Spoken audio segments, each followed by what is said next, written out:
The air in the observatory dome always felt thin, even with the climate control humming its steady song. I preferred it that way, a sterile chill that kept the circuits cool and my mind clear. Tonight, the vast, polished dish outside was aimed at a region of space so utterly unremarkable, most astronomers dismissed it as a cosmic blank slate. They called it the Great Void, a stretch between galactic filaments where the universe seemed to hold its breath. I called it my obsession. My fingers danced over the holographic interface, pulling up spectrographic data, gravitational lensing maps, and neutrino flux readings. The new generation Deep Space Observatory was a marvel, capable of sifting through cosmic static with an almost surgical precision. For months, I'd been feeding it algorithms of my own design, hunting for something. Not a star, not a galaxy, not even a rogue planet. Just an echo, a whisper in the profound silence. The primary monitor, a vast expanse of simulated starfield, showed nothing but the predictable sprinkle of distant light. But I wasn't looking at the visible spectrum. My gaze was fixed on the smaller, dedicated console to my right, the one displaying the output from the quantum entanglement receivers. This was where the real work happened, where the subtle ripples in the fabric of spacetime, too faint for traditional radio telescopes, might register. Hours bled into one another. The only sounds were the soft whir of the cooling systems, the click of my own breath in the quiet, and the occasional creak of the dome settling. I sipped lukewarm tea, my eyes scanning endless lines of data, each wave and trough a familiar, comforting lullaby of cosmic background radiation. It was the white noise of creation, utterly random, utterly predictable, until it wasn't. A subtle anomaly flickered across the screen. Not a spike, not a burst, but a complex, non-repeating pattern of energy fluctuations. My brow furrowed. It was too intricate for typical cosmic noise, too sustained for a transient event. My first thought, always my first thought, was equipment malfunction. A faulty sensor, a glitch in the quantum entanglement matrix. It happened. This technology was bleeding edge, delicate. I ran a diagnostic subroutine. The system reported all green. I rerouted the signal through a secondary processor, then a tertiary.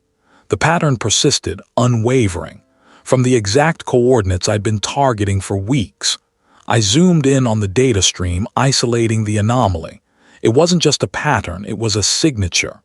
Each fluctuation was distinct, a series of unique, non-repeating pulses, like a language I couldn't comprehend. It defied every known model of astrophysical phenomena.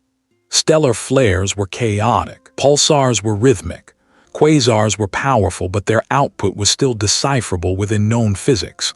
This was alien, not in the sense of little green men, but in the sense of utterly foreign to the laws of the universe as I understood them.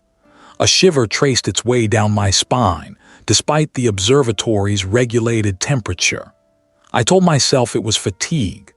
The late hours, the isolation, the constant pressure to find something, anything, in the emptiness. I leaned back in my chair, rubbing my temples.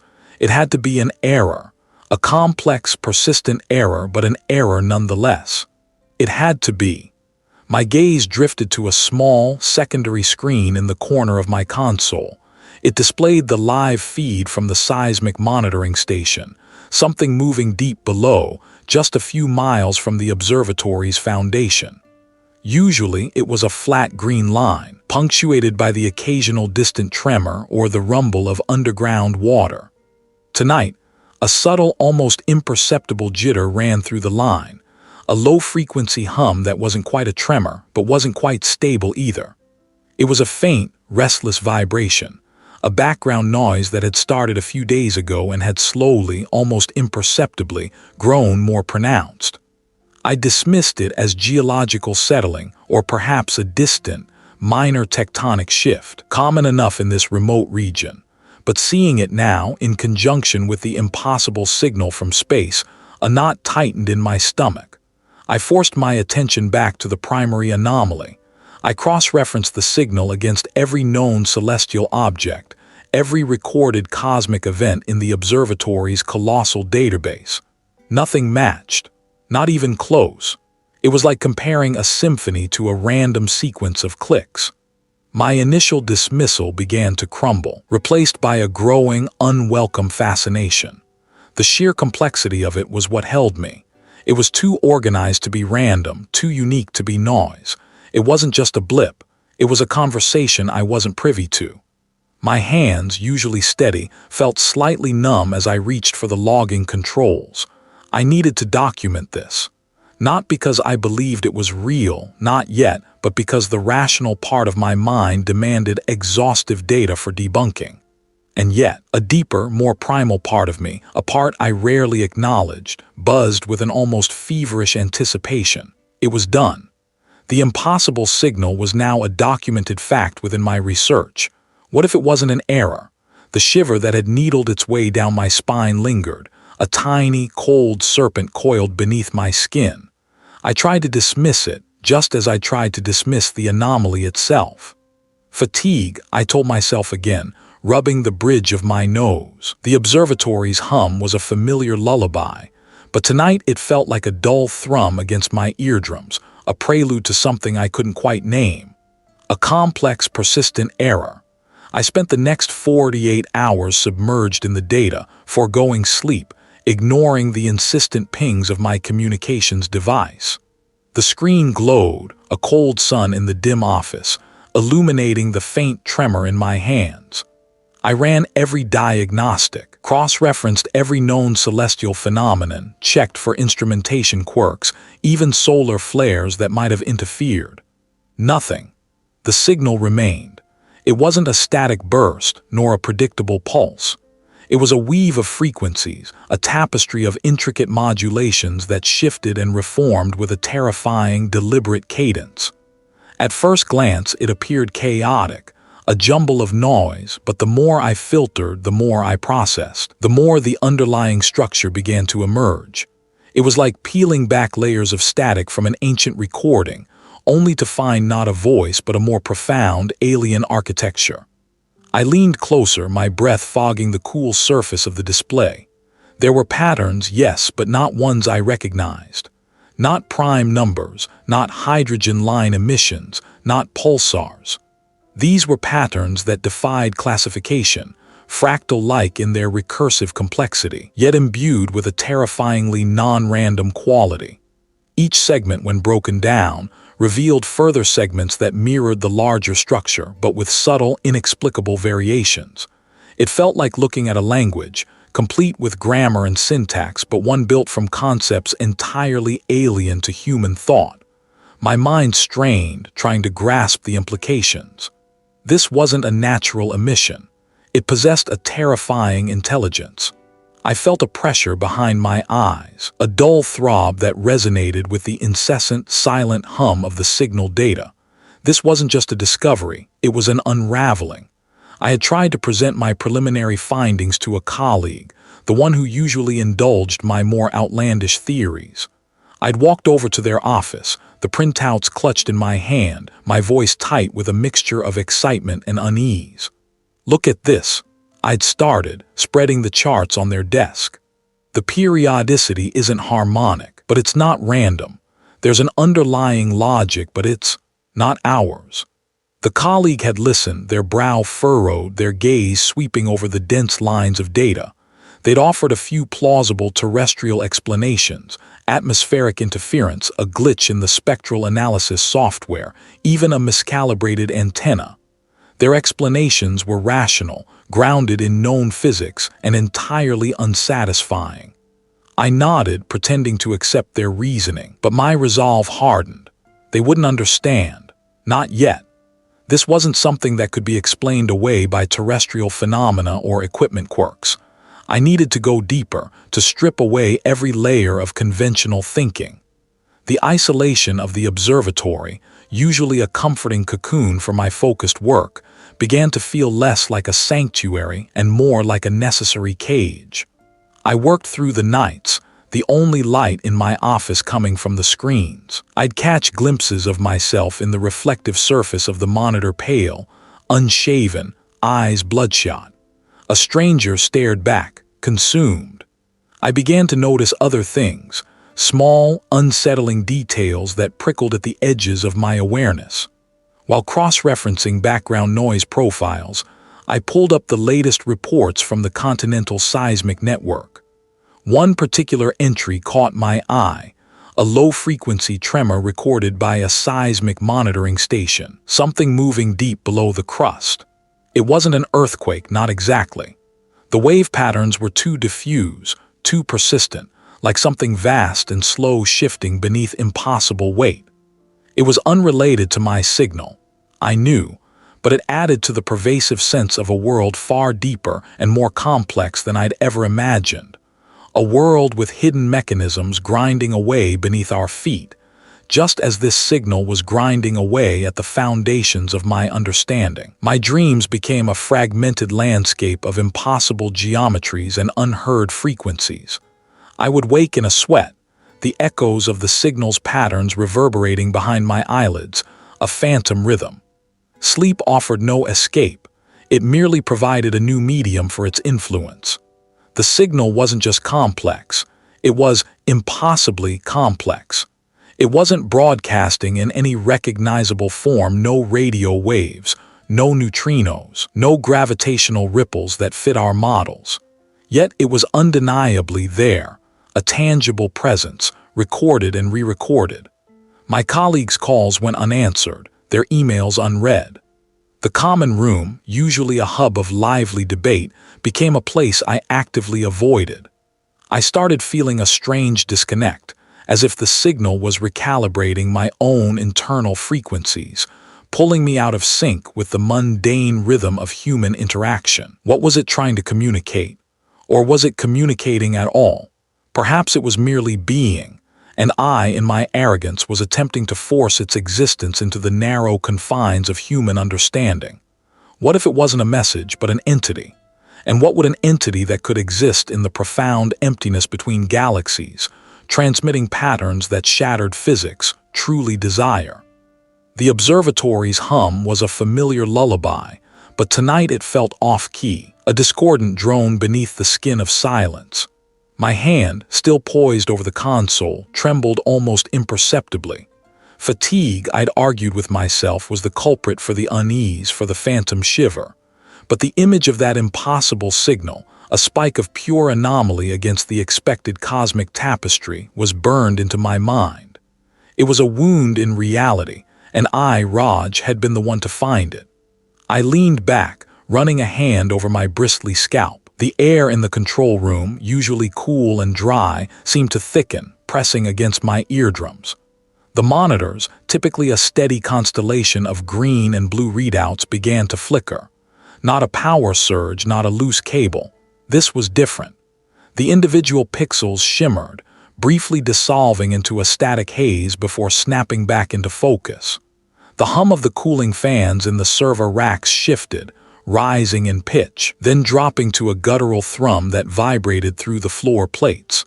I frowned, tapping the console with a knuckle. Everything looked fine on the diagnostic panels, yet the subtle distortions persisted. It started with the peripheral. A shadow, not quite a shadow, at the edge of my vision, a ripple in the air, a momentary distortion of the wall behind the main screen. I'd whip my head around and it would vanish, leaving only the dull metallic gleam of the equipment. My eyes began to ache, straining against what wasn't there. The air, I noticed, now carried a faint metallic tang like old blood mixed with ozone, a smell that had no place in the sterile confines of the observatory. My stomach churned, a knot tightening deep within. I tried to swallow, but my throat was dry. This was more than fatigue. This was a presence, subtle but insistent, seeping into the edges of my perception. The signal.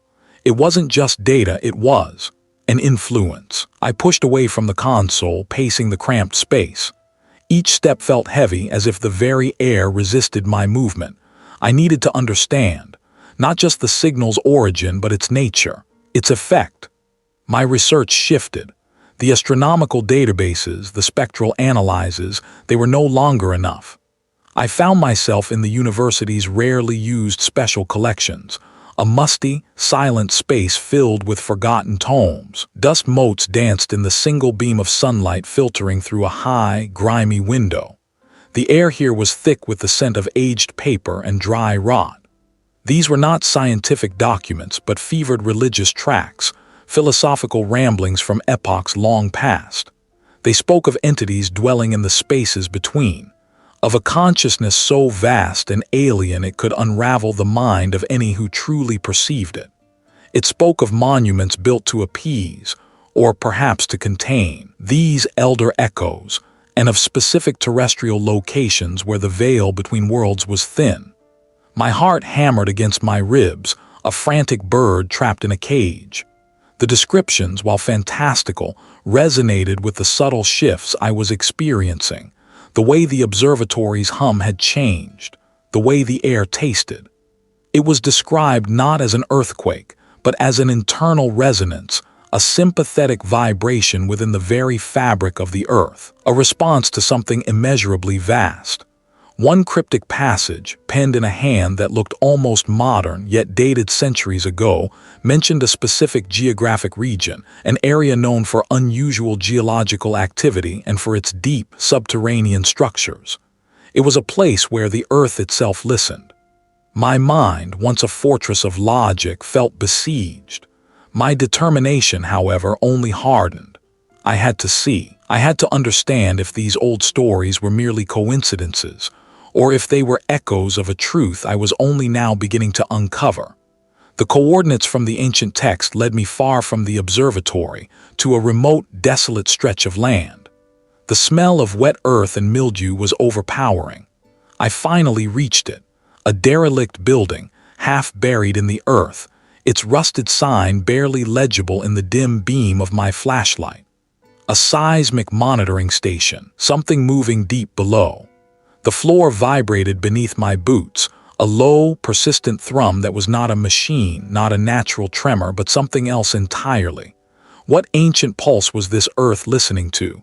My mind, once a fortress of logic, felt besieged. The signal, the flickering monitors, the metallic taste in the air, the fleeting shadows, and now these ancient warnings. They coiled together, forming a hideous tapestry of dread. I had to see. I had to understand. But the understanding that began to dawn wasn't one of cosmic mechanics. It was a terrifying assault on the very foundations of my perception. It started subtly, in the quiet hours of sleep. My dreams, usually a mundane reel of forgotten tasks and scientific puzzles, became distorted. The first night, it was a landscape of impossible angles, structures that defied gravity and perspective, shifting and reforming with a slow, deliberate cadence that made my inner ear ache. I remember waking with a gasp, the taste of ozone on my tongue, my muscles rigid, as if I'd been bracing myself against an immense pressure. What was that? The next day, a persistent hum settled in the periphery of my hearing, like an old transformer struggling under a heavy load. It wasn't loud, but it was there, a low thrum that vibrated just beneath my skin, a constant companion to the data streams of the signal.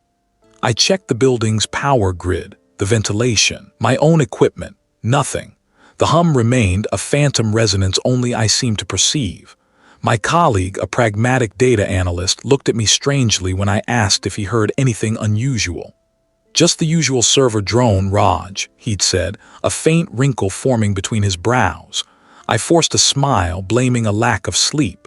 Then came the visual glitches. Brief, jarring blurs at the corner of my eye, a wall momentarily rippling like water, a monitor screen momentarily dissolving into a mosaic of those nameless colors before snapping back to my familiar data. Each time, I'd blink, rub my eyes, and the world would be normal again. Too normal. I started keeping a small, leather-bound notebook beside me, jotting down the time and description of each occurrence. A desperate attempt to quantify the impossible, to prove to myself that I wasn't simply unraveling. There was the signal somehow bleeding into my optic nerve, my brain, corrupting the very input. Or was it something far more insidious, something that twisted reality itself? The dreams grew more vivid, more terrifying. The impossible geometry solidified, now vast, monumental structures that stretched beyond any horizon, built from a material that seemed to absorb light. And within them, or perhaps between them, was a sense of presence. Not a shape, not a form I could delineate, but an immense, crushing weight of awareness. A consciousness so vast and ancient it made my own feel like a fleeting spark against an eternal night. It wasn't hostile, not actively but utterly indifferent, a colossal entity merely being. And its existence was a violation of every natural law I knew. I'd wake up drenched in sweat, gasping for air, the nameless colors still burning behind my eyelids, the phantom hum now a deep, resonant throb in my skull. My work became both my anchor and my tormentor. The signal, the source of all this, continued its relentless broadcast. It seemed to grow stronger, clearer, its complex patterns now etching themselves not just onto my screens, but, I suspected, onto the very synapses of my brain. I started seeing its fractal-like structures in the grain of the wooden desk, in the condensation on my water glass. My hands trembled as I typed, my focus fractured, constantly glancing over my shoulder, expecting to see a ripple in the air, a flash of impossible color. I needed an objective anchor, something undeniable. I thought of the deep earth, of the planet's own ancient rhythms. I convinced a colleague to grant me access to a seldom used facility, a relic from an older era of geological study. It was a utilitarian concrete structure, far from the city's light pollution, built directly over a network of subterranean sensors. The seismic monitoring station, something moving deep below, was supposed to offer me a respite, a grounding in the irrefutable data of the Earth. Banks of old monitors displayed undulating green lines, charting the planet's tremors. I sat before them, trying to focus on the familiar patterns of fault lines and tectonic shifts. For a brief moment, a sense of calm settled over me. Here, there was no phantom hum, no impossible colors, just the Earth breathing. Then a new pattern emerged on one of the screens. Not a sharp jolt of an earthquake, nor the slow drift of continental plates. It was a rhythmic, incredibly low-frequency oscillation, almost imperceptible but persistent. A vast, slow undulation that resonated through the bedrock.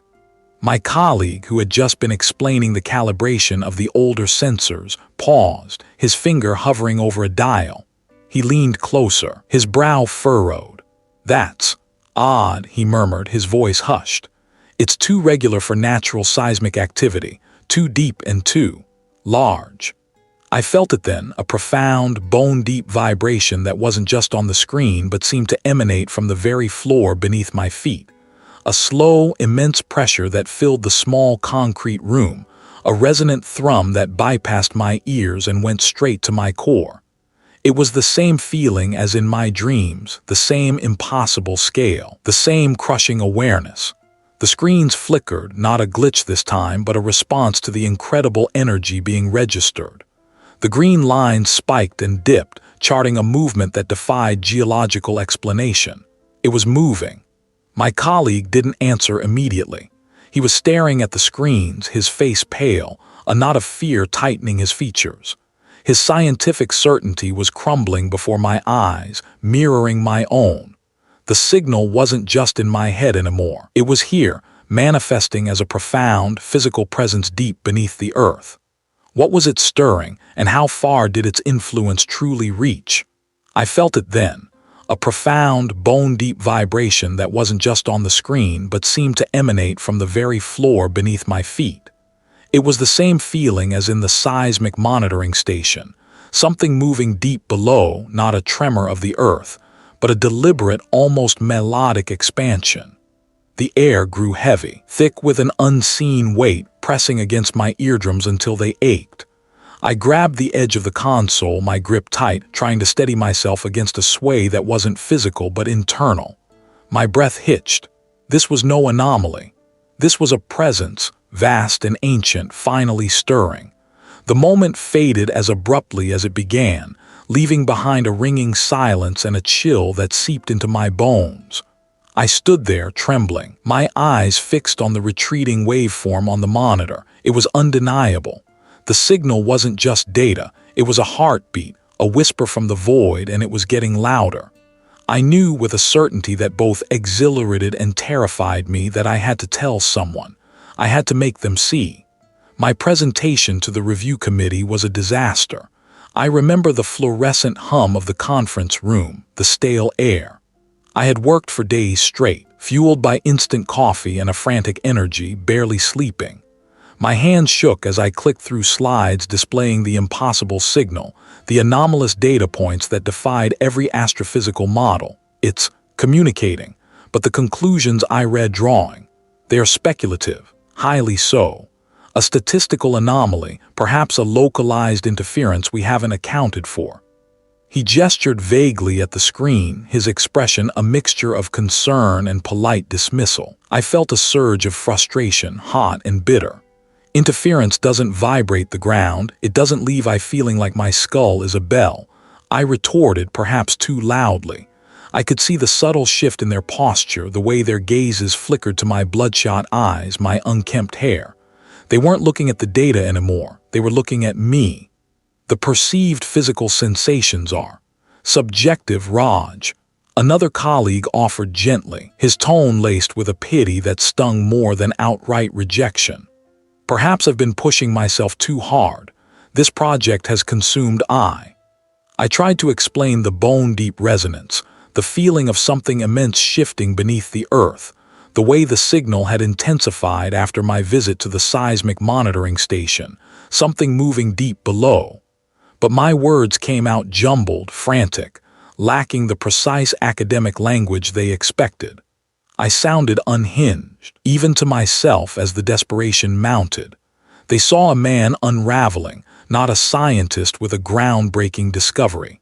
The committee chairperson, a stoic woman who had always been a quiet supporter of my work, finally intervened. Raj, we appreciate my dedication.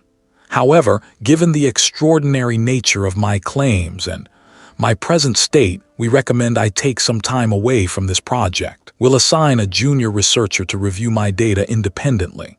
Take time away, review my data. They were taking it from me, they didn't believe me, they thought I was breaking. And perhaps a tiny, terrified part of me wondered if they were right. The isolation was immediate, profound. My access to the primary observatory systems was revoked, my requests for advanced computational resources denied. My colleagues avoided my gaze, their smiles strained. I was an anomaly, a cautionary tale. My determination, however, only solidified. If they wouldn't listen, I would find another way. The signal was still there, constant, unwavering, a distant hum that only I seemed to perceive. I retreated to my small, cluttered office, the only place I still felt some semblance of control. The conventional scientific path had failed me. I needed something else. My gaze drifted to the dusty shelves filled with books I'd collected over the years. Not strictly scientific texts, but old tomes on cosmology, philosophy, and forgotten histories, gathered out of a vague academic curiosity. Now they felt like a lifeline. I started digging, not through peer-reviewed journals, but through archives of the obscure, the dismissed, the outright forbidden. I spent hours hunched over my desk, the glow of my screen illuminating faded texts, ancient manuscripts digitized from forgotten libraries. The scent of old paper and dust filled my small room. My fingers grew stained from turning yellowed pages, my eyes burned from deciphering archaic scripts.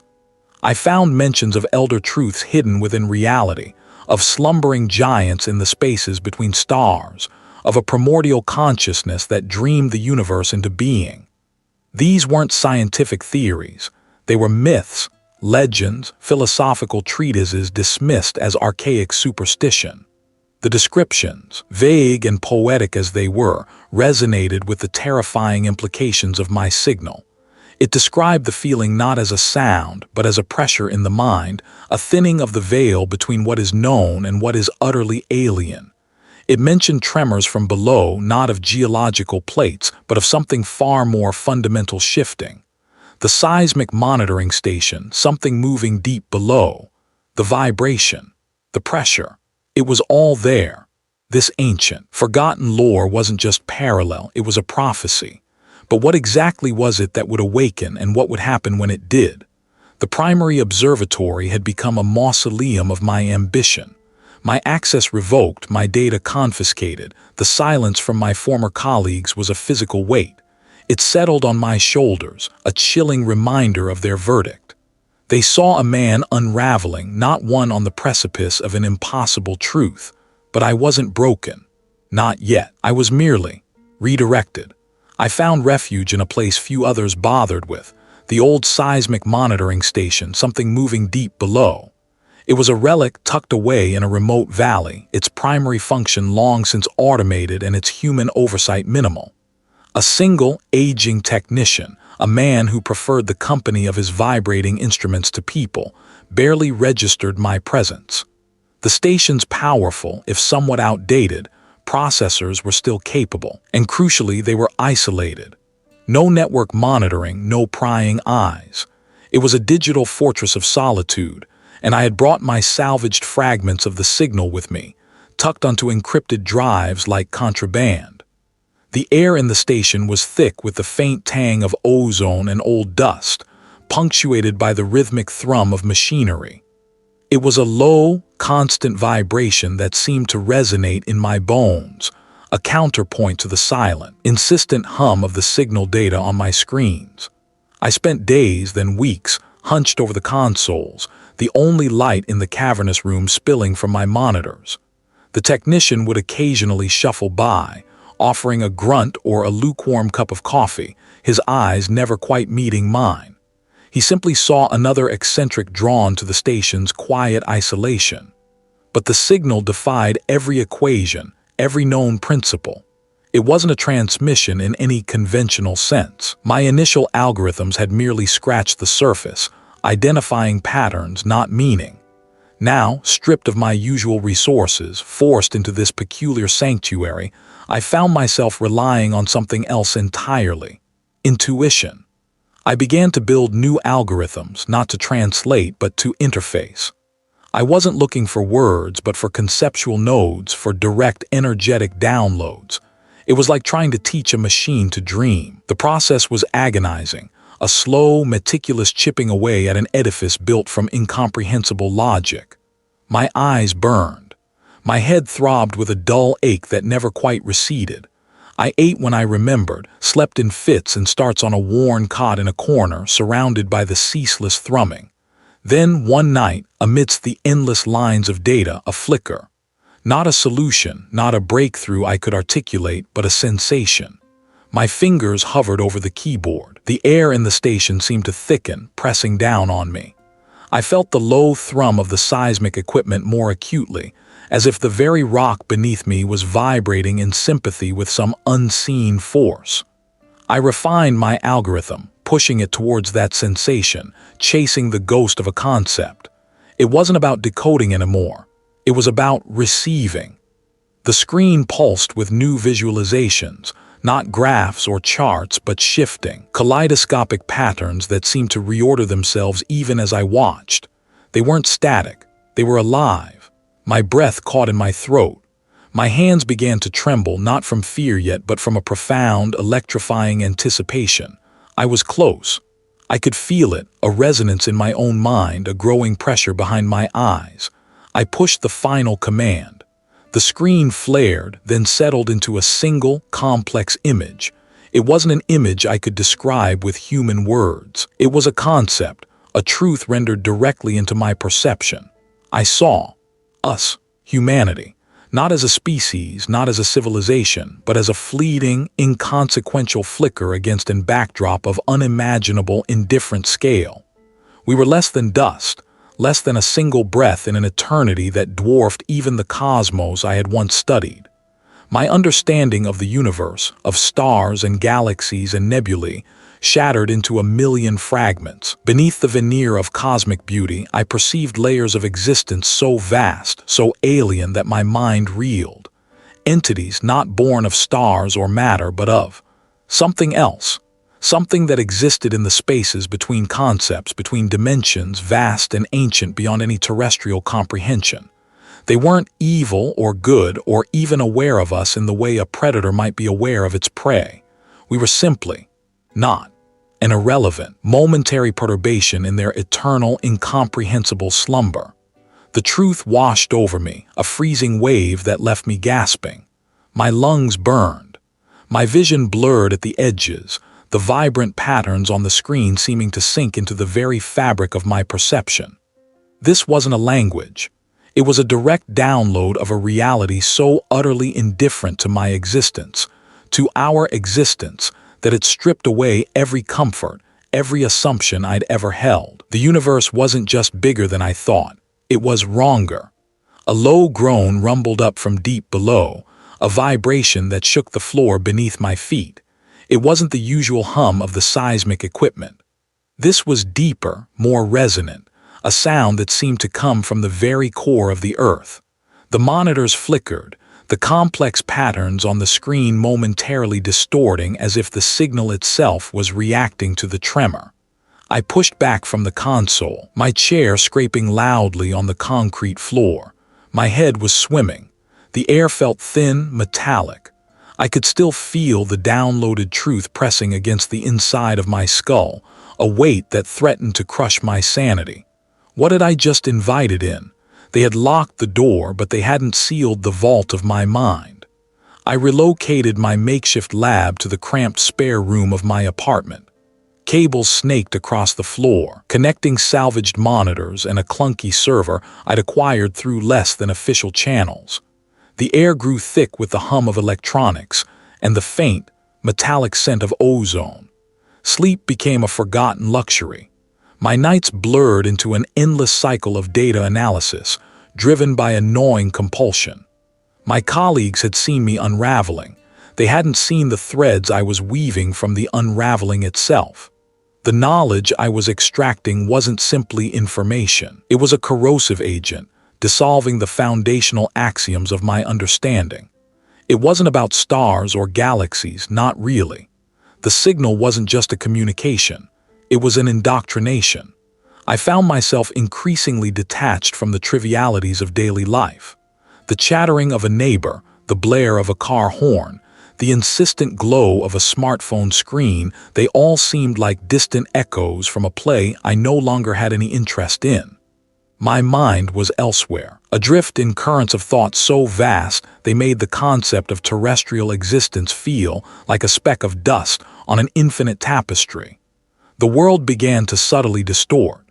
At first, I dismissed them as fatigue-induced hallucinations, the inevitable consequence of my relentless pace. The intricate patterns on my old wallpaper would seem to shift, the floral motifs momentarily rearranging themselves into something geometric, angular, then settling back into their familiar form. The hum of the refrigerator would occasionally deepen, resonating with an impossible sub-bass frequency that vibrated through the floorboards, only to vanish when I pressed my ear to the appliance. One evening, staring out my window at the city lights, I saw it.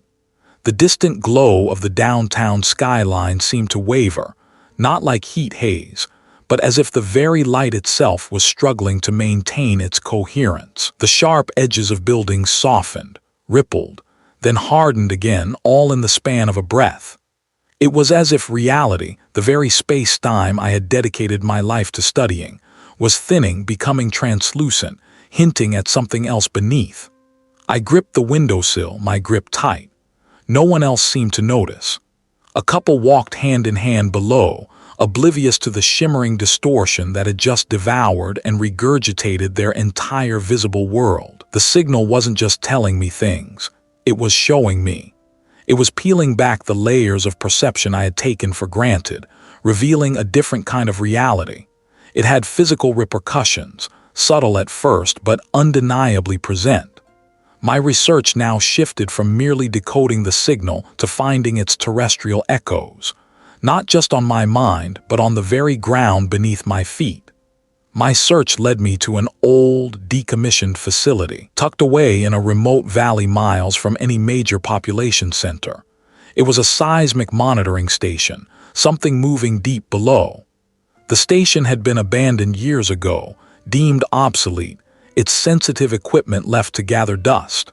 I bypassed the rusted gate, the no trespassing sign barely clinging to its posts, and made my way inside.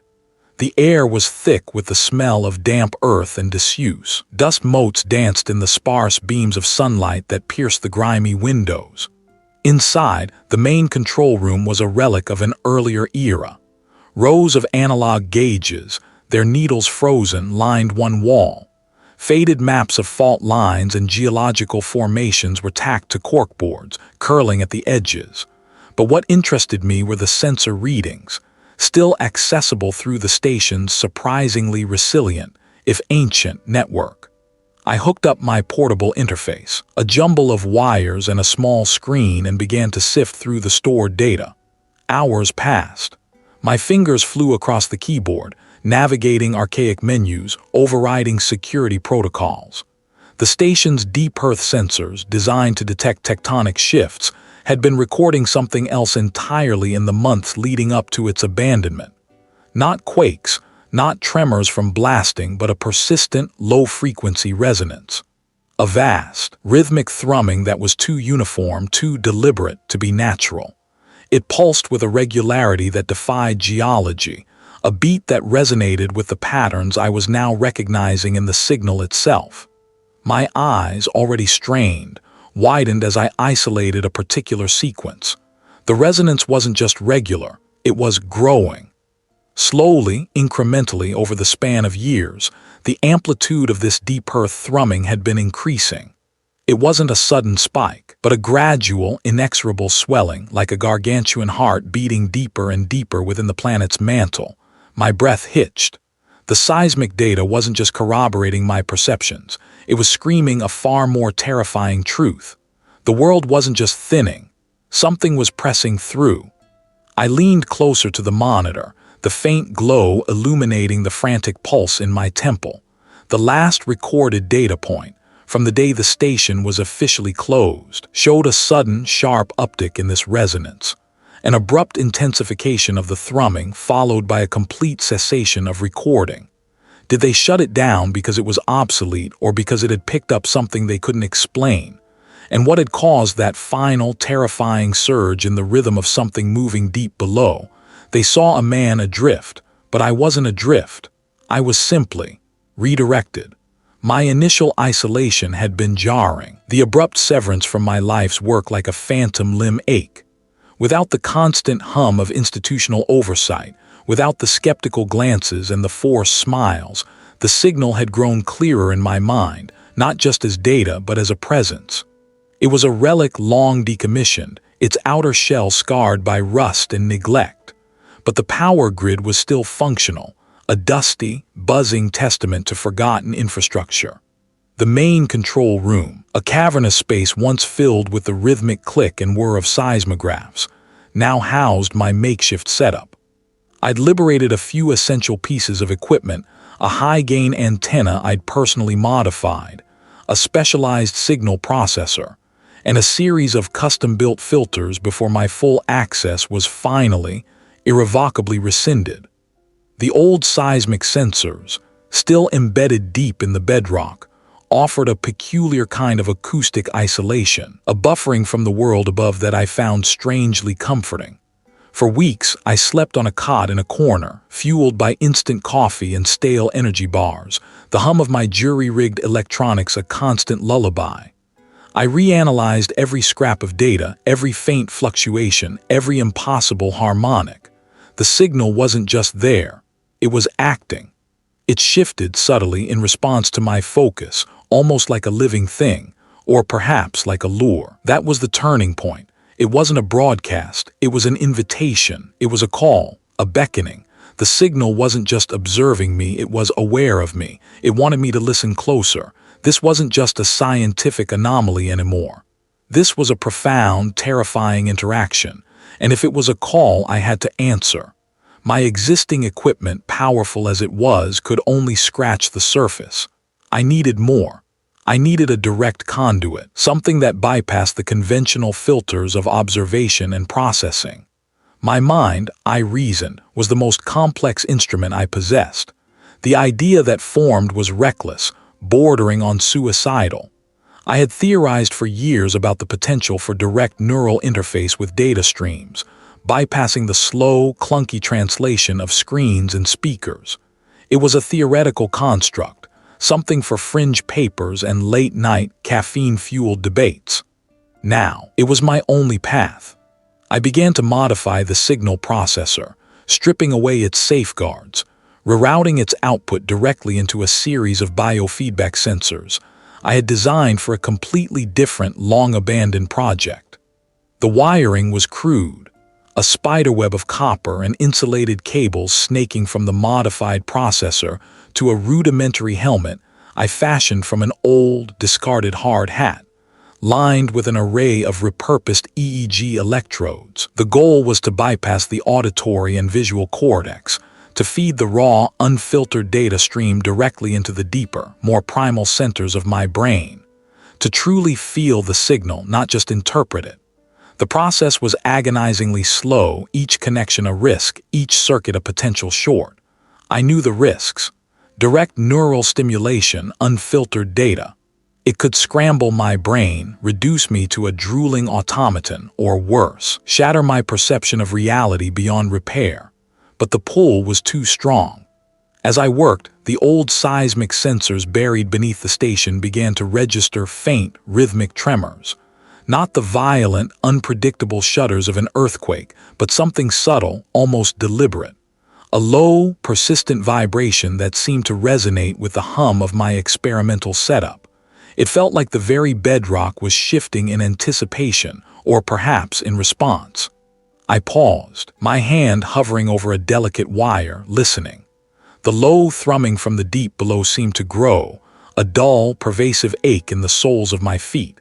Was it just geological activity, a coincidence? Or was the something deep beneath the earth responding to the rising intensity of my desperate work? But their dismissal only sharpened my resolve. I had seen the edge of something immense, and I refused to turn back. If they wouldn't listen, I would simply listen harder and alone. My journey took me to an isolated concrete bunker, a relic from a different era, far from prying eyes and the sterile scrutiny of academic peers. It was perfect. The heavy-duty power supply, the deep bedrock foundation, the sheer isolation it offered a crude but effective sanctuary for my forbidden pursuit. I'd spent weeks scavenging components, jury-rigging a new array from discarded satellite dishes, old radio telescopes, anything I could adapt. The air in the bunker tasted of dust and damp concrete, thick with the metallic tang of old machinery. A persistent, low hum vibrated through the floor, a constant reminder of the station's original purpose, a deep tremor that felt almost alive. My makeshift console flickered to life, a mosaic of salvaged screens and blinking lights. My fingers, calloused from wrestling with heavy equipment, moved with practiced precision across the salvaged keypads. I was bypassing all the filters, all the conventional protocols that had obscured the signal before. This time, I wasn't just observing, I was reaching. Now I needed to re-establish that connection, to amplify it, to strip away every layer of static and human interpretation. I needed to hear it, raw and unfiltered. A low static hissed from the speakers, a white noise that seemed to stretch the very air thin. I leaned closer, my breath catching in my throat. My eyes scanned the oscilloscope, searching for the familiar, intricate patterns. For a long moment there was nothing but the chaotic dance of random energy. Had I lost it? Had the sheer audacity of my endeavor finally pushed the impossible out of reach? Then, a faint ripple, a subtle, almost imperceptible shift in the static. It was there, fainter than I remembered but undeniably present. I adjusted the gain, pushing the fragile system to its limits. The static sharpened, coalescing into something more structured, like the slow emergence of a hidden image from a grainy film. A faint, rhythmic pulse began to assert itself, a beat that seemed to resonate not just in the speakers, but in the very bones of the bunker. The hum from the deep below seemed to synchronize, a deeper, more ancient bass note. My head began to ache, a dull pressure behind my eyes. It wasn't just sound anymore. I felt it, a profound vibration that permeated my entire body, a low-frequency hum that seemed to bypass my ears and directly stimulate my inner ear, causing a subtle disequilibrium. My skin prickled, the hairs on my arms standing on end. The rhythmic pulse intensified, now a palpable thrum against my chest. The screens on my console began to distort, the lines on the oscilloscope bending and warping as if under an invisible pressure. I gripped the edge of the console, gripped tight. This was different. This was beyond anything I had experienced before. It wasn't just a signal, it was an intrusion. Suddenly, the sound was gone, not faded, but gone. The speakers were silent, the static vanished. Yet the pressure remained, multiplied, overwhelming. It wasn't auditory, it was something else entirely. My vision blurred, the concrete walls of the bunker seeming to undulate, to breathe. My perception of space warped. I wasn't seeing with my eyes. I was perceiving with something deeper, something beyond my senses. It wasn't a form in any recognizable sense. No limbs, no eyes, no discernible shape. It was a pattern. An intricate, sprawling architecture of pure thought, of cosmic intent. A lattice of causality and existence that underpinned everything I knew. It wasn't in the universe. It was a universe, woven from threads of impossible logic and primordial awareness. My own consciousness felt like a flickering candle flame against the backdrop of a supernova. And then understanding. It wasn't a malicious entity, not in the way humans understand malice. It simply was. Its purpose, an inevitable unfolding, a slow, deliberate reshaping of reality itself. Humanity, our civilizations, our triumphs and tragedies, we were less than dust motes caught in the currents of a cosmic wind. Our perception of the universe, our laws of physics, our very existence were ephemeral constructs, temporary ripples on the surface of something infinitely deeper, infinitely older. It wasn't destroying, it was rewriting. The universe wasn't being broken. It was being remade slowly, irrevocably, according to a design so alien it defied comprehension. My body was screaming, rejecting the impossible truth my mind was being forced to confront. I felt like I was being stretched thin, pulled apart at the seams of my being, then compressed into an infinitesimal point, only to be snapped back into a distorted semblance of myself. My brain felt raw, scraped clean of all familiar anchors. The pressure receded slowly like an ebbing tide. The walls of the bunker solidified, the static returned to the silent speakers, and the low hum of the seismic monitoring station, something moving deep below, was just a hum again. I lay there, gasping, my body trembling uncontrollably, my mind a landscape ravaged by an alien storm. The world looked the same, but it wasn't. I had glimpsed the true architect, the cosmic puppeteer, and now I knew its plan. But what could a dust mote do against such an inevitable tide? The silence from my former colleagues had been a physical weight, true, but worse was the new silence. The one that had crept into the world itself, muffling the usual urban clamor, replacing it with something more insidious. I spent my days in the small apartment, the blinds drawn, poring over the last shreds of my own data. The stuff they hadn't bothered to confiscate because they deemed it unintelligible ravings. My screen glowed with patterns I still saw in my sleep, geometric impossibilities that hummed with a resonance I could feel in my teeth, a phantom vibration in my very bones. I was adrift, cut off, yet paradoxically, more connected than ever to the terrifying truth. It wasn't just my apartment that felt wrong. Stepping outside became an exercise in controlled vertigo, a constant battle against a growing sense of unreality. The sky, for instance. It used to be a comforting blue or a predictable gray. Now, there were days when it shimmered with an almost oily iridescence, like a spilled chemical slick across a vast, invisible puddle overhead, catching the light in unsettling, unnatural hues of bruised purple and sickly green. I'd watch them, my neck craning, a prickle of unease crawling under my skin like insects beneath the epidermal layer. People walked by, heads down, oblivious or perhaps unwilling to acknowledge the impossible canvas above. Their faces were often blank, unseeing. Did they see it? Or was I merely seeing more? The air itself had changed. It carried a metallic tang sometimes, like ozone after a lightning strike, but without the accompanying storm. A perpetual twilight seemed to cling to the afternoons, even on what should have been bright, clear days. The light felt thinner, stretched, as if reality itself had been pulled taut, transparent at the edges, threatening to tear. A low, persistent hum, too subtle to be mechanical, too pervasive to ignore, seemed to emanate from the very ground, a quiet vibration that settled deep in the chest. I started noticing it in others. The woman who ran the corner market, usually a bustling presence, now moved with a deliberate slowness, her eyes distant, fixed on some unseen point beyond the shelves of produce. Her smile, when it came, was a brittle thing, a habit rather than an expression, devoid of any genuine warmth. Her movements were careful, as if walking on glass. I saw a delivery driver standing by his idling truck, staring up at one of those impossible cloud formations, his hand frozen midair as he reached for a package. His breath hitched, a small, choked sound. Conversations in public spaces had a strange flatness to them, as if the energy had been siphoned out. Voices were hushed, or else they broke into sudden, sharp bursts of irritability quickly extinguished.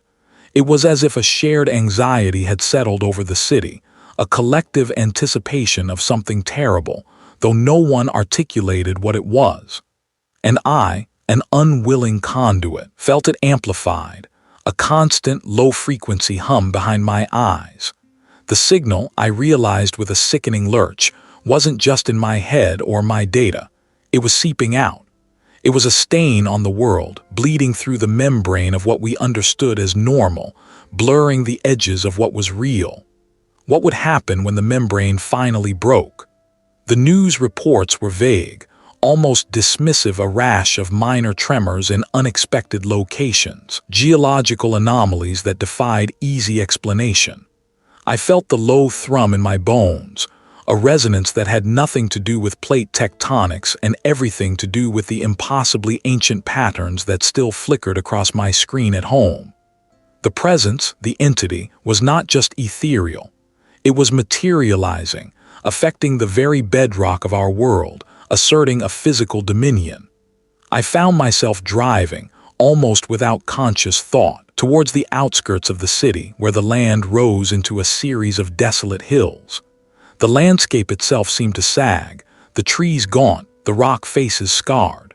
There, tucked into the side of a forgotten quarry, was a small, unassuming building, a seismic monitoring station, something moving deep below. My access was long revoked, but the front door was ajar, as if inviting me in, or perhaps as if no one cared to secure it anymore. A faint, high-pitched whine emanated from within, a sound that vibrated not just in the air, but directly against my eardrums, making my teeth ache. Inside, the air was thick with the smell of damp earth and ozone, a cloying metallic scent that made my stomach clench. Rows of blinking lights and humming machines lined the small, cramped space. Charts scrolled across monitors, displaying jagged lines, spikes of activity that made no sense. These weren't the predictable waves of distant quakes. They were chaotic, almost rhythmic in their disorder, like a monstrous, slow heartbeat echoing from unfathomable depths. Each spike felt like a physical blow. I walked deeper, past the main control room, drawn by a deeper hum, a vibration that resonated up through the concrete floor, through the soles of my shoes, and into my very spine. It was a low, guttural growl, barely audible, yet palpable, shaking the very air in my lungs, making my vision swim at the periphery. It felt like standing inside a giant, ancient bell, struck by an unseen, colossal hammer, the sound reverberating through the entire structure. The source, I knew, was beneath me, deep below. I found a narrow metal staircase spiraling downwards, disappearing into absolute gloom. The growl intensified, becoming a pervasive, resonating thrum that made my head pound and my inner ears ache. It wasn't just sound. It was pressure, an immense geological force twisting itself into something living, something breathing. I could feel the vibrations through the soles of my shoes, through my entire skeletal frame, a persistent tremor that threatened to dislodge my footing. It was like the earth itself was convulsing, not from geological stress, but from some vast internal agony or, worse, a slow, deliberate awakening. What was stirring beneath the surface, responding to the thinning veil, poring over the last shreds of data I'd managed to salvage from the network before my access was revoked. The screens in my small apartment glowed, casting a sickly blue sheen on the stacks of printouts, the coffee cups, the half-eaten meals. My former colleague's silence had been a physical weight, true. I tried to ignore the subtle shifts at first, or the fleeting, almost imperceptible tremor in the floorboards that had nothing to do with the building settling. My mind, trained in the rigorous logic of astrophysics, tried to rationalize it all: optical illusions, structural fatigue, lack of sleep. Then the impossible geometry started. Not in my apartment, not yet. I first saw it on a static image, a satellite photo of a familiar city park.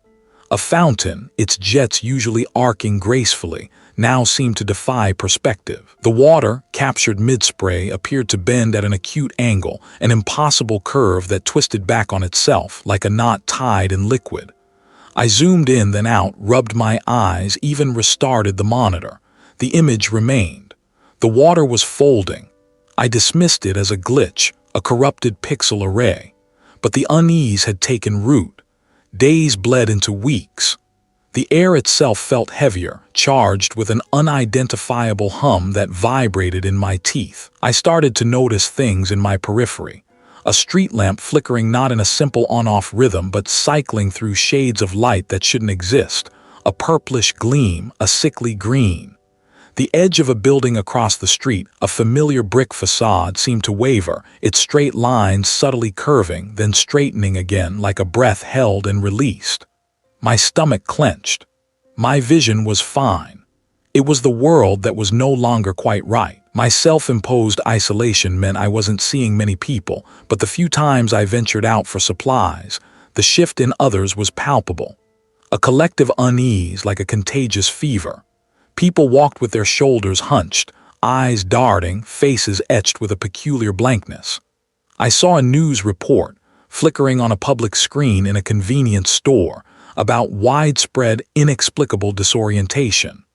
Large groups of people standing motionless, staring at nothing, then suddenly screaming or laughing for no apparent reason. The anchors, their faces pale and strained, struggled to maintain composure, their words stumbling over each other. It wasn't hysteria. It was something deeper, something unraveling. Then came the data. An anonymous drop sent to my old encrypted email address. A raw feed unfiltered from a network of sensors. My hands trembled as I opened the files. It was seismic data, but not from any known geological survey. This was from a vast, globally distributed array feeding into a single, obscure hub. I recognized the unique identifier for a defunct research initiative, one that had been quietly monitoring deep crustal movements for decades, and the data stream was live. It was focused entirely on a single point, a seismic monitoring station, something moving deep below. The readings were impossible. Tremors, yes, but not the jagged, distinct spikes of an earthquake. These were slow, deliberate undulations, like vast, unseen muscles contracting and expanding deep beneath the planet's surface. The frequencies were wrong, too low for natural seismic activity, almost infrasonic, yet powerful enough to register across continents. The something wasn't moving through the Earth. It was moving with it, or perhaps within it. This wasn't a geological event. This was the awakening. The signal, the impossible geometry, the collective unease, it was all connected. The data stream showed a sudden, violent lurch in the readings. Not a tremor, but a tear. A rip in the very fabric of the Earth, not a fault line, but something unnatural. The numbers spiked, then flattened into an impossibly smooth, sustained oscillation. My vision blurred. I could feel the vibrations now, not just through the floor but through the air, through my skull. A low thrum, deep and resonant, that bypassed my ears and went straight to the core of my being. I looked up from the screen, my eyes drawn to the window.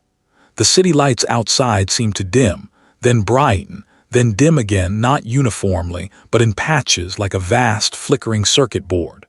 The familiar outline of the skyscraper across the street rippled, its solid concrete dissolving into a shimmering distortion, then reforming, slightly altered. The angles of its upper floors were no longer true, its corners subtly sharper, its facade subtly convex in places where it should have been flat. It was like watching a colossal origami structure unfold and refold itself, imperceptibly against the twilight sky. My hands clenched into fists, gripped tight. This was it. The world was being remade, or perhaps unmade. The rules were bending. And I, Raj, the isolated astrophysicist, was watching the first dawn of a new, terrifying reality. What would the world look like when the sun finally rose on this altered landscape? The data, what little I'd clawed back from the network's digital maw, hummed in my apartment. It was a low, insistent thrum that had begun to echo not just in the glowing screens, but in the very bones of my skull. My former colleague's silence had been a physical weight, yes, but this new vibration was something else entirely, a resonance. It spoke of patterns, not just in the cosmic void I'd first detected, but in the very earth beneath my feet. An impossible correlation. I traced the anomaly, cross-referencing my salvaged spectral analysis with geological fault lines, with deep Earth seismic readings I shouldn't even have access to. The coordinates coalesced, pointing to a remote, forgotten corner of the world. A place marked on old maps as a seismic monitoring station, long since decommissioned. A place of quiet hums and subterranean murmurs. A place where, according to the data, something was moving deep below. The journey was a blur of increasingly desolate landscapes. The air grew thinner, the sky a vast, indifferent canvas. I drove for days, fueled by stale coffee and an urgency that felt less like my own will and more like a tide pulling me, irresistibly, toward a shore I couldn't yet see. Each waking moment brought a sharper clarity, a sense of understanding that transcended mere intellect. The signal wasn't just data, it was a key. When I finally reached the seismic monitoring station, it was precisely as the old records described. A squat, concrete bunker, half buried in a barren, windswept plateau. Rust bled down its walls like ancient wounds. There was no sign of life, no active power, but a low, persistent thrumming vibrated through the ground, up the soles of my boots, straight into my teeth. It was the same resonance I'd felt in my apartment, amplified, solidified. The heavy steel door groaned open on rusted hinges, revealing a stairwell descending into absolute blackness. I flicked on my flashlight. The beam cut a weak swath through the gloom, illuminating crumbling concrete walls, pipes draped with cobwebs like shrouds. Each step down the echoing stairs brought me deeper into the earth and deeper into the thrumming. My ears popped, not from pressure, but from a shift in perception. Sounds became colors, colors became textures. The air itself seemed to ripple with unseen currents. I reached the bottom, a cavernous chamber where the monitoring equipment once stood. Twisted metal frames, defunct consoles, and frayed cables lay scattered like the bones of some forgotten beast. But it wasn't the decaying machinery that held my gaze. It was the floor. A massive, circular plate of reinforced steel, bolted to the rock, vibrating with an almost silent intensity. This was the source. This was where the something moving deep below made its presence known. The moment my fingers made contact, a jolt, not electrical but existential, shot through me. It wasn't pain. It was a complete unraveling. My body felt suddenly porous, my skin dissolving, my bones becoming mere suggestions. The thrumming intensified, no longer just a vibration, but a symphony of colossal, grinding forces. I saw, not with my eyes, which were still fixed on the steel plate, but with something new, something vast and terrible that had bloomed within my skull. The signal, the one I had chased, was not a message, but a single, infinitesimal ripple from their dreams, a breath exhaled into reality. My mind shattered, then reformed, not as a collection of human thoughts, but as an echo chamber for these impossibly ancient reverberations. My individual consciousness, my ego, dissolved like salt in an ocean. There was no I anymore, only a vast, expanding awareness that encompassed the dust motes dancing in my flashlight beam and the unfathomable depths beneath the steel plate. The something moving deep below wasn't a physical creature, but a slow, tectonic shift in reality itself, orchestrated by the dreamers. It was the universe groaning in its sleep. I wasn't Raj, the astrophysicist, anymore. I was a conduit, a receptor. My perception had been stretched beyond the breaking point of sanity, and now, on the other side, was a horrifying, absolute truth. The universe was not empty. It was filled with an incomprehensible sleeping sentience, and I was now part of its awakening. My body, my former vessel, felt like a discarded shell, yet I still occupied it, a thin membrane over an ocean of alien awareness. What would I do with this new sight, this terrible understanding? And what would the world do? Once it felt the full weight of the waking dreamers. My former colleague's silence had been a physical weight, yes, but this new vibration. It was a resonance. A sympathetic chord struck deep within me, an internal tuning fork vibrating with something utterly alien. My apartment, once a sanctuary of ordered chaos, now felt like a thin skin stretched over a boiling abyss. The air shimmered almost imperceptibly when I focused on the far wall, a subtle distortion that made the framed degrees on the wall seem to swim. Was it my vision, or was the light itself bending? I paced, the floorboards groaning under my weight, each creak swallowed by the pervasive hum. It wasn't just my apartment anymore. I felt it in the street outside, a subtle tremor beneath the asphalt, a faint metallic taste on the breeze that wasn't exhaust fumes. I needed to go deeper, not into data but into the earth itself. And it was moving. My destination was clear. The seismic monitoring station, something moving deep below. It was a relic, mostly automated now, tucked away in the desolate scrubland hours from the city. Designed to detect the planet's most subtle shifts, it was the only place I could think of that might register this new, impossible vibration.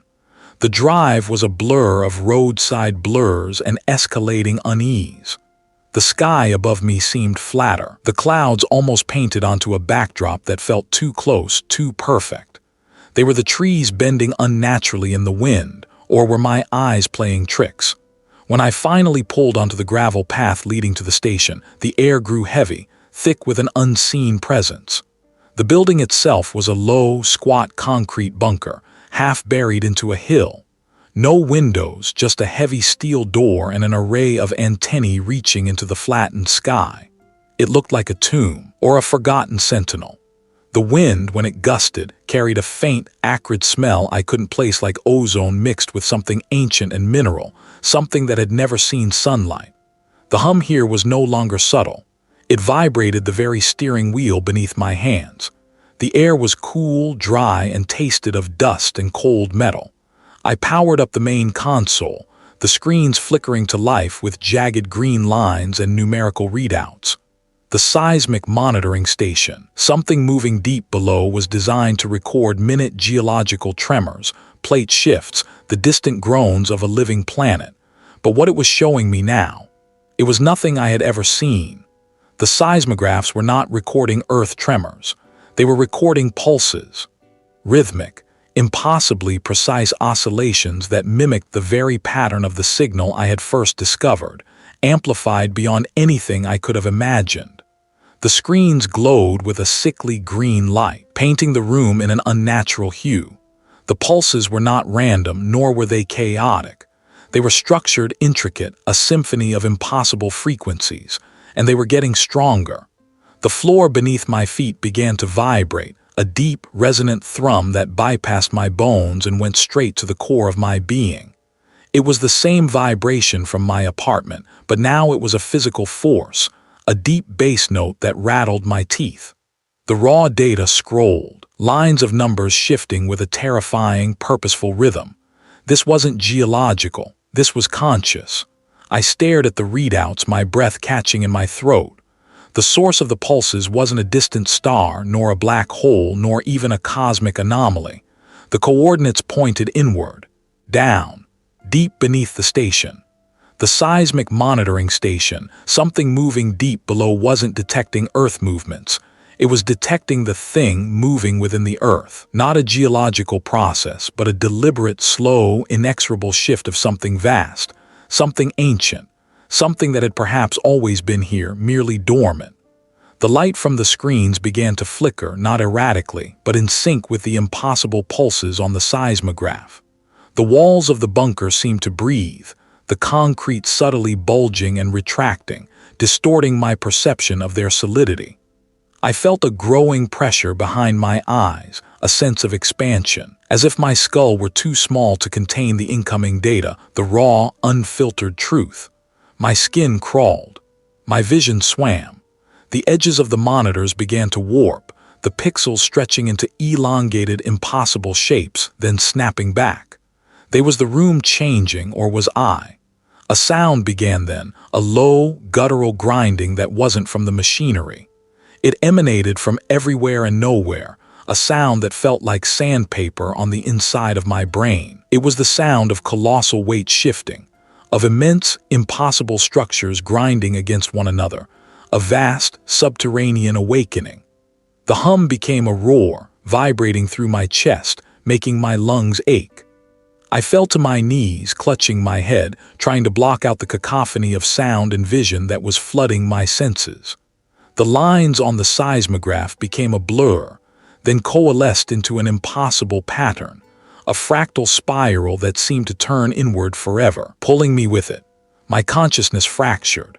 I saw, felt, understood things that no human mind was meant to comprehend. The signal hadn't been a call to me, but a slow, deliberate expansion into reality. The seismic monitoring station, something moving deep below, was merely a point of egress, a thin spot in the membrane between what was and what it was becoming. The grinding grew louder, closer, right beneath me.